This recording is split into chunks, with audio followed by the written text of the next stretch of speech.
Welcome to Functional Philosophy, the show in which I, Charles II, explain and apply Ayn Rand's philosophy, objectivism. If you'd like to ask me a question on objectivism or its application, just go to charles2.com/contact. And my last name is spelled T as in tango, E as in echo, and W as in whiskey. When you made a video describing why people join the alt-right, you said that they lacked an identity and core values, and that the alt-right offers them an easy way to find an abysmal substitute. Do you think that social justice advocacy, in the form it's taken in modern times, does the same thing for its zealous followers? Yes, of course it does. Richard Spencer says you can sum up the alt-right with one word, identity, and that the foundation of identity is race. Now, the SJWs obviously think the same thing. There's a reason why the more progress we make in eliminating racism, the more fervently they insist that the problem of racism is worse than ever. It's because they don't want it to go away. Because they like the idea that everybody is determined by his race. That's what they believe. So in that fundamental sense, they're the same. There are some differences. For instance, the alt-right thinks that race is biological, whereas the left, committed to subjectivism, and therefore social constructionism, as they are, say that race isn't really biological, but people still act like it's real, and so race is a form of environmental determinism and not biological determinism. So that's one difference. The other difference is that the alt-right is, in a sense, more egalitarian. They believe everybody should stick to his own race, and they're just for white people.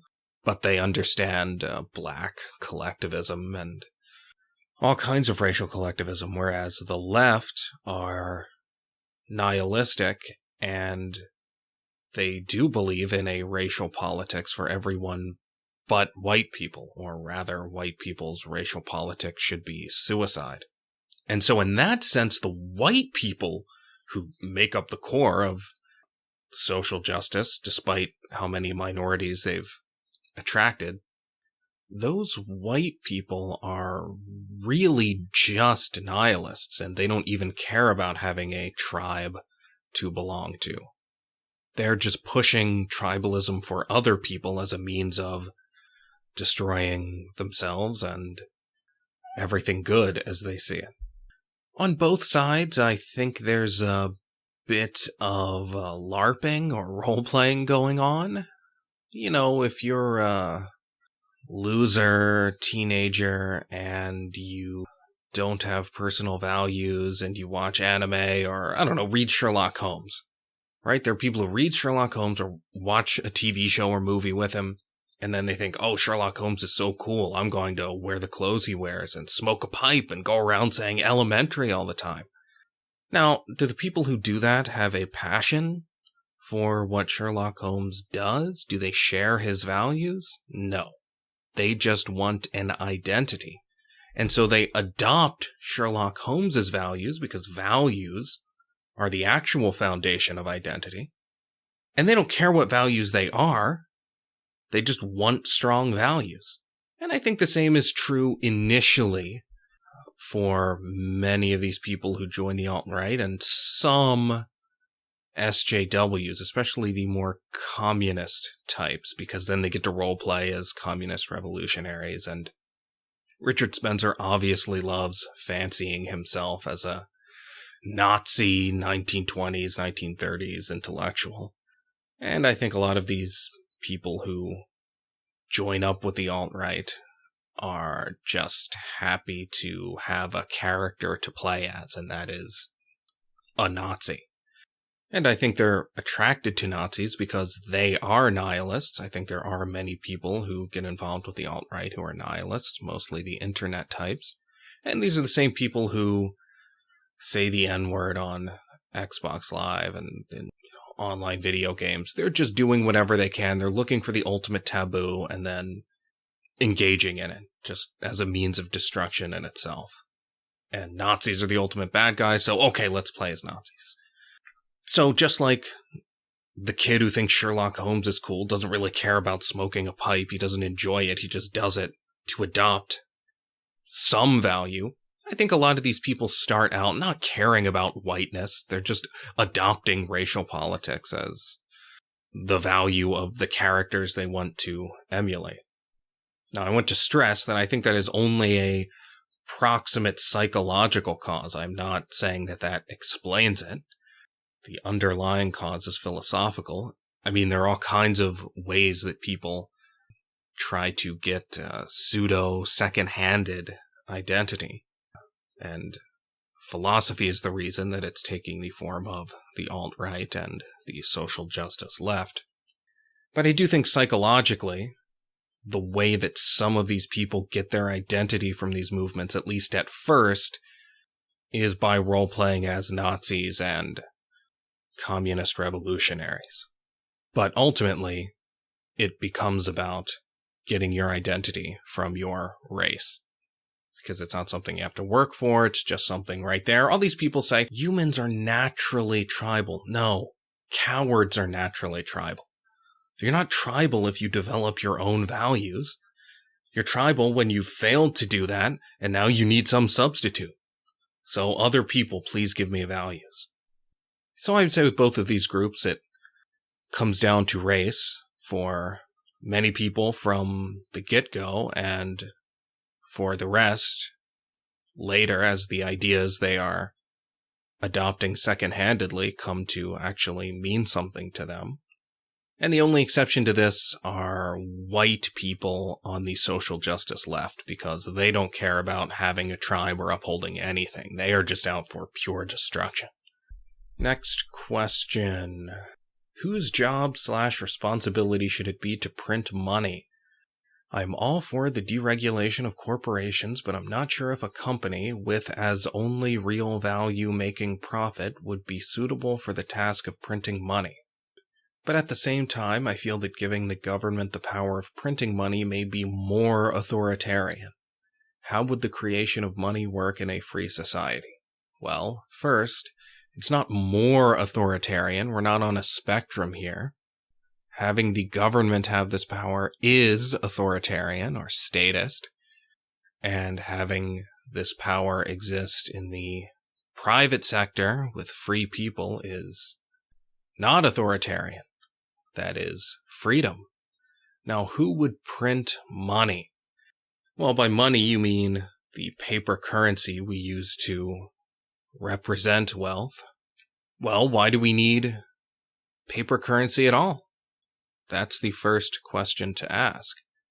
And the reason is that in order for human beings to engage in long-term productive activity, they must find a commodity in the form of which they can store their wealth without having to consume it immediately. That has traditionally been gold. Now you go and store your gold in a bank, and the bank prints you out notes that represent that gold. And so banks would print money in a free society because they are the ones storing the commodity that is money. You see, money is different from currency. Money is the commodity that people use as a store of value and exchange. Currency is just whatever people actually use to exchange practically. So it can be a banknote, that's currency, but the money is an amount of the commodity. So as I've said before, there should be no such thing as dollars, not that there shouldn't be any such thing as a banknote or a piece of paper representing gold, but it shouldn't be called a dollar, it should be called 10 grams of gold. Money should be an amount of a commodity. Now, I don't know why you think that the profit motive would be a perverse incentive when it comes to printing money. What motivation would a bank have to print money in an irrational way? If it prints so much money that when somebody comes in and he wants gold in exchange for his banknote, and the bank can't give it to him because it's printed too much currency that represents some quantity of gold or whatever the commodity happens to be, then that bank is going to go out of business because nobody will trust it. So there's nothing special about currency. A bank has every incentive to print banknotes in a way that will satisfy its customers' needs. Otherwise, it won't have any customers. And it won't be able to store their wealth and then invest it and make a return, which is how banks make money. Next question. Would you be able to do a video on the distinction between narcissism and egoism? I think Ayn Rand viewed narcissism as an underdeveloped sense of self/identity.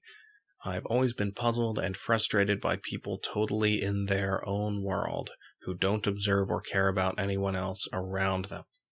Well, I'm not going to do a whole video on it, but I will address the subject here now. The term narcissism comes from the Greek myth of Narcissus, which tells a story warning of the danger of being obsessed with yourself to the exclusion of actually doing things in the world. Now, obviously, as this relates to self-love, pride, egoism, it is a confused concept. People combine things that shouldn't go together with this term, but I do think there is a rational use for the term, and I use it myself. I don't think it has anything to do with egoism, except that it identifies something that is a form of the opposite of egoism, or self-esteem. And what you've written in your question is close to how I think about it. People who don't observe or care about anyone else around them. Although, you have to be careful about what you mean by that. They're not interested in what's going on with anyone else, but in another sense, they care only about everyone else around them. What do these people do? They're only interested in talking about themselves to other people. Now, superficially, I suppose that seems selfish, although it never seemed selfish to me. It seemed obviously selfless. They don't have any self. They need to tell everything about themselves to you. They need other people to make themselves feel real and whole. So that is a real kind of personality or form of social interaction, and it should be conceptualized, and I use the term narcissistic to refer to that.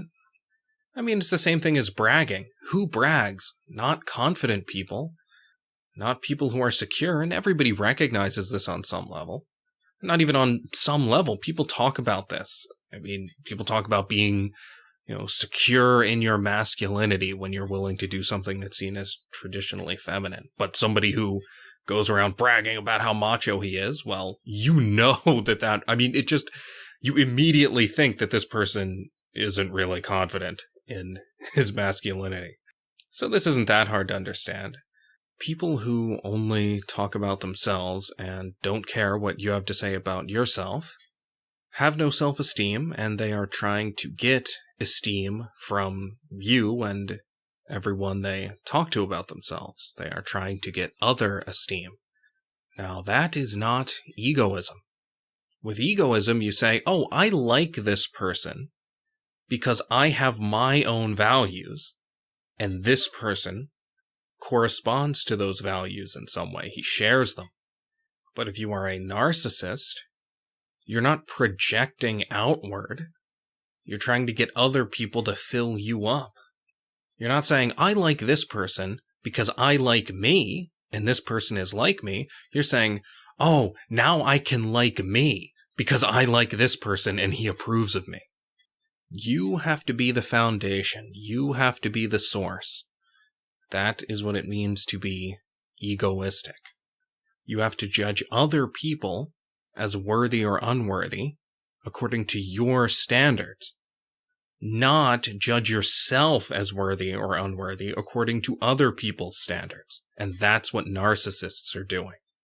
Yes, they talk about themselves all the time, but because they're trying to get your approval. And a self-assured, egoistic person does not care about getting your approval.